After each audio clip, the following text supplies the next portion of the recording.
Flat lay photography is a style of photography that I feel like everybody needs to know because taking good flat lays can help you improve the photography, can help you spice up your Instagram page, or maybe you have a blog or a website. Flat lay photography is amazing for those users. So in this video, I'm going to be sharing with you basic principles and tricks I use to get pretty good flat lay photographs. So the first thing you want to do when you're planning out your flat lay photographs is to establish a mood or a theme that flat lay should express. If you take a look at other flat lays on Pinterest, on Instagram, you realize that the photographer has a particular mood or theme that is trying to portray with that photograph. The reason why you need to establish a mood or theme is because later on you're going to be adding elements into this photo or removing elements from this photo. And what's going to be guiding you is the mood or theme that you're going for. Even later in post-production, when you're color grading these images, because you have a particular mood that you're going for, you will know the kind of color grade you want to use, and also the elements. Again, the elements that you're going to arrange in this photo. The second thing you want to do is picking out the right elements to put in your photograph. So we're going to start like this. The first thing you want to consider is your background. So when you're setting up your flat lay, you have to consider the textures of your background. You could use a soft texture, you could use a cloth, or maybe use a hardboard, or you could use maybe a sheet of paper or something. So just establishing the textures that you are going to use for your background is going to be very important. And what I mean by textures is everything that you want to shoot, anything you want to shoot has a particular texture that will just seem to rhyme or harmonize with the subject matter that you're trying to shoot with. So in this shoot that I'm going to show you today, I made use of a cardboard box that I had lying around because the theme that I'm going for is kind of a game or fun style kind of shoot. So the entire theme is all about games. So I'm using a cardboard box because it has this free what's in the box, open imagination. I don't know the exact words to use, but the textures from the cardboard box seems to match. I'll go with what the mood that I'm trying to shoot with. So whatever it is you're trying to shoot with, try and pick a right background that will set the right mood, that has the right textures, that will translate the right mood or feeling that you're trying to express with the photo. The third thing that you want to consider is your lighting. This one is pretty basic. You don't need to go overboard with this. If you are a professional and you have a lot of professional studio lights, you could use those strobe lights. But let's say you're just starting out, you don't have a lot of light and all that, you can just use your window light. If you use your window light, you can maybe put up like a white sheet over it to diffuse the light coming in to illuminate your subject. So for this shoot, I made use of the window light, and I also made use of my own light, the Godox 308. I also used that, but I didn't necessarily need to use it. I just wanted to use it to know that's like an extra punch to the image. But I also enjoyed using the window light. The window light was also sufficient for me. So you can make use of the window light, and you can get a reflector. I recommend getting a 5-in-1 reflector.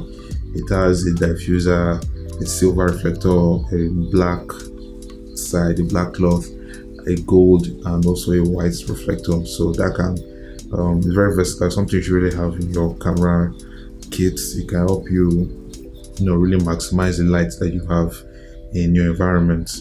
So I made use of the diffuser in my 5-in-1 reflector to diffuse the light coming in from my window, and I also used my silver reflector sometimes. I also made use of the black side of the reflector, so I can be able to shape the light and how it's coming in from the window.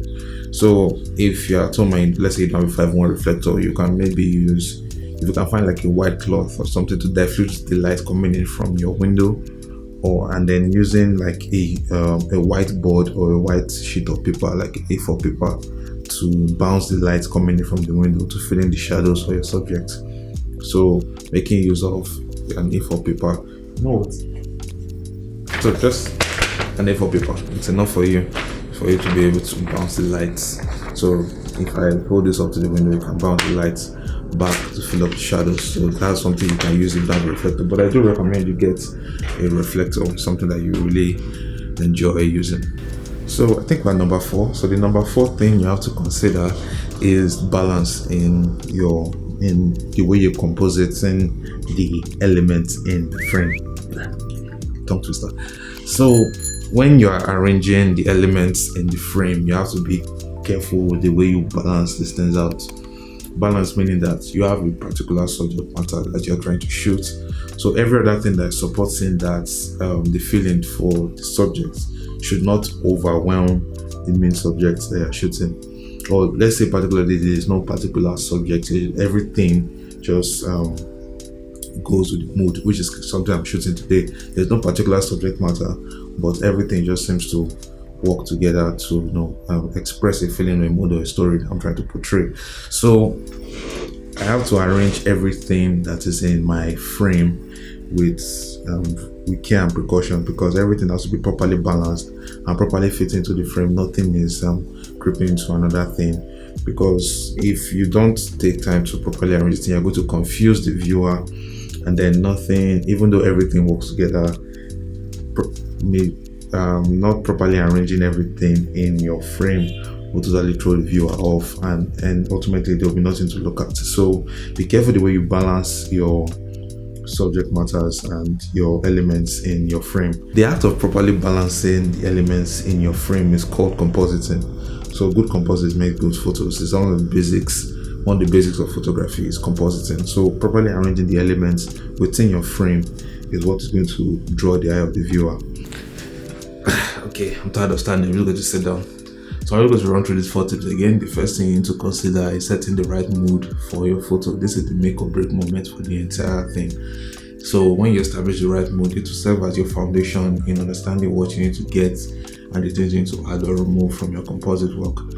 Establishing the mood can also help you in your post-production work. So establishing the mood, very important first tip. Second thing you need to do is picking out the right elements that support that mood that you've already established. So if you are shooting a product, everything that you're going to add to the photo has to support or tell the same story, so that there can be a universal theme or universal mood that you're trying to express in the entire image. So if you take for example in this shoot that I'm doing right now, there are a lot of game elements. Everything here is all about games, so I can't go bring in a towel or maybe a mop or adding a perfume. It's not going to make any sense. So putting the right elements is going to really make or break again the entire image. So setting the right mood, picking the right elements is the main basis of flat photography. The third thing you need to consider is lighting. So good lighting is going to help you in your photographs. If people can't see, if there's no light in the image, people can't see. So using natural light is something you really love to use. And when you're using a natural light from either your window or from the door, you want to use a diffuse light. So either getting a white sheet to diffuse the light coming in, or using a 5-in-1 reflector that has a diffuser in it, that can also help you in diffusing the light that's coming in from those natural sources. Even right now for this video, I'm using diffuse light. I put the diffuser over a window. That's what I'm using to light up this scene. So the fourth thing you want to consider is the compositing. So putting everything in a properly balanced way so that it can support the subject and not overwhelm the subject. Even if there's no particular subject, there's no one particular subject to shoot, and everything just seems to work together. Make sure everything is properly arranged in a balanced way so that you can express it, so that the viewer is not thrown off by the photo. So make sure you're considering your balance and your composite work so that you can make a very pleasing photo. So 4 tips: mood, elements, lighting, composites. So here are some of the photos I took in today's shoot, and also some photos I took in earlier shoots. You can see how everything is working together to properly portray the mood and theme that I'm going for. All the elements are properly balanced and placed in ways that it doesn't throw off the viewer. And the key light I'm using is my window light. So I'm using my diffuser that I placed in my window. That's the diffusing light coming in, and it's giving a very pleasant light on the subject. The second light I'm also using my Godox 308. I'm using that as my field light. You can check out my previous videos on other shoots I've done with these lights. So if you like this video, please hit the like button.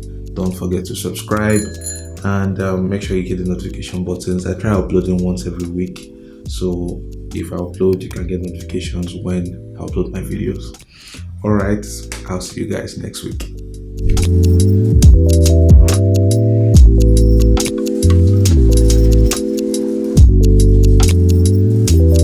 Check this out. When I was looking for things to add to this photo, I found my old PSP Go. Man, I love this game. I love using this thing. And the screen stopped working and I didn't know how to repair it, so just abandoned it. I had a lot of games.